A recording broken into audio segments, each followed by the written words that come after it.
ఈ రోజు 2014 నుంచి 24 వరకు ఒకసారి కంపేర్ చేస్తే అధ్యక్ష 5వ తరగతి పిల్లలు 2వ తరగతి తెలుగు చదవడానికి ఇబ్బంది పడుతున్న విషయం వాస్తవ అధ్యక్ష. 2014 57% మంది పిల్లలు చదవగలితే అది 37.5% పడిపోయింది అధ్యక్ష. ఇది నేను చెప్తాం కాదు, ఏసర్ రిపోర్ట్ 2024 చెప్పింది.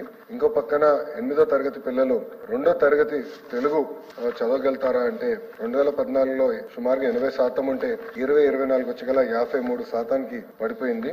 అంతేకాకుండా 85% మంది పిల్లలు 3వ తరగతి పిల్లలు కనీసం 2వ తరగతి టెక్స్ట్ బుక్ చదవలేకపోతున్నారు. 63% అంటే 5వ తరగతి పిల్లల్లో చూస్తే 63% మంది బేసిక్ రీడింగ్ చేయలేకపోతున్నారు. 8వ తరగతి పిల్లలు చూస్తే కనీసం 50% మంది ఫ్లూయెంట్ గా మాట్లాడలేకపోతున్నారు.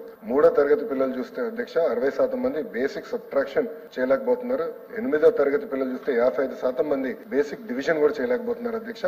90% మంది 3వ తరగతి పిల్లలకి బేసిక్ ఫౌండేషనల్ న్యూమరసీ స్కిల్స్ కూడా లేవని ఏసర్ రిపోర్ట్ పేర్కొనడం జరిగింది అధ్యక్ష. మీరు చూస్తే ఈ రోజు ప్రభుత్వ పాఠశాలల్లో సంఖ్య తగ్గిందనే విషయం వాస్తవం అధ్యక్ష. సుమారుగా 12 లక్షల మంది school education board of intermediate కలిపితే సుమారుగా 12 లక్షల మంది విద్యార్థులు తగ్గిపోవడం జరిగింది అధ్యక్ష. ఇప్పుడు ఆ సంఖ్య 33.4 లక్షలకి వచ్చింది. ఎందుకు జరిగిందంటే అది గతంలో కొన్ని అనాలోచిత అంటామా లేదంటే కొన్ని సంస్కరణలు చర్చ లేకుండా ఉపాధ్యాయుల పైన పిల్లల పైన వాళ్ళ తల్లిదండ్రుల పైన రుద్దారా అనేది అదే షార్ట్ డిస్కషన్ లో చాలా డీటెయిల్ గా డిస్కస్ చేసే అధ్యక్ష. ఆ జియోనే 117 జియో, ఆ 117 జియో వల్ల లోకల్ ఇష్యూస్ పరిగణనలో తీసుకుండా చేశారనుక అక్కడి నుంచి ఫాస్టర్ డిక్లైన్ జరిగి పిల్లలు ప్రైవేట్ పాఠశాలలకు మారిపోతాం అనేది జరిగింది. సో ఇప్పుడు మన ప్రభుత్వం అంటే కూటమి ప్రభుత్వ అధికారంలోకి వచ్చిన తర్వాత నాణ్యత పెంచేదానికి 2-3 దాదాపు 10-15 సంస్కరణలు తీసుకున్నాం. దాంట్లో ప్రధానమైన సంస్కరణలు అధ్యక్ష మేము బలంగా నమ్మేది ఉపాధ్యాయుల ట్రాన్స్ఫర్ లో రాజకీయ నాయకులు జోక్యం ఉండకూడదు, అవుట్కమ్ బేస్డ్ జరగాలనే దానికి మన కేబినెట్ లో కూడా టీచర్ ట్రాన్స్ఫర్ యాక్ట్ అదే ఒప్పందం వచ్చింది, అదే పాస్ చేశాము. ఇప్పుడు అసెంబ్లీకి వస్తుంది అధ్యక్ష. ఈ రోజు అసెంబ్లీలో ఉంది, రేపు కౌన్సిల్ కి వస్తుంది అధ్యక్ష.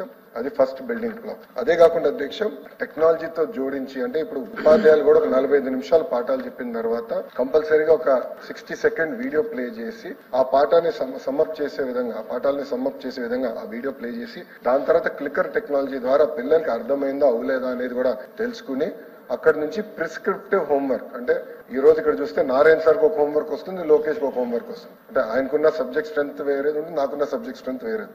అది ప్రిస్క్రిప్టివ్ హోంవర్క్ వాళ్ళనేది ఒక లక్ష్యంగా పెట్టుకుని అది కూడా చేస్తున్నాం. పేరెంట్ టీచర్ మీటింగ్ కూడా మెగా పేరెంట్ టీచర్ మీటింగ్ ఏర్పాటు చేస్తాం అధ్యక్ష. వచ్చే అకాడమిక్ ఇయర్ లో 2 సార్లు ఏర్పాటు కూడా చేస్తాం. రిపోర్ట్ కార్డు కూడా అంటే తల్లిదండ్రులకి ఉపాధ్యాయులకి పిల్లల మధ్యన ఇంటరాక్షన్ ఉండాలని చెప్పి అద్భుతమైన రిపోర్ట్ కార్డు కూడా ఏర్పాటు చేశాం, అది చేస్తున్నాం. ఇంకో పక్కన మోడల్ ప్రైమరీ స్కూల్ కాన్సెప్ట్ తీసుకొచ్చి 60 మంది పిల్లల కన్నా ఎక్కువ ఉంటే అక్కడ కంపల్సరీ 1 క్లాస్ 1 టీచర్ ఇవ్వాలి, నాణ్యమైన విద్య అందించాలి లక్ష్యంతో మన ప్రభుత్వం కృషి చేస్తుందని గౌరవ సభ్యులు తెలుపుకుంటున్నాను. అంతేకాకుండా అధ్యక్ష భారతదేశంలో ఏ రాష్ట్రం హామీ ఇవ్వని విధంగా మనం ఇస్తున్నాం అధ్యక్ష. గ్యారంటీడ్ ఎఫ్ఎల్ గ్యారంటీడ్ చేస్తున్నాం, అది బాధ్యతగా మేము తీసుకుంటున్నాం. సంఘాలతో కూడా ఎవ్రీ ఫ్రైడే కమిషనర్ గారు కూర్చుంటున్నారు, నీట్ బేస్ నేను కూడా కూర్చుంటున్నాను, వాళ్ళ ఇష్యూస్ ఏముందో తెలుసుకుంటున్నాం.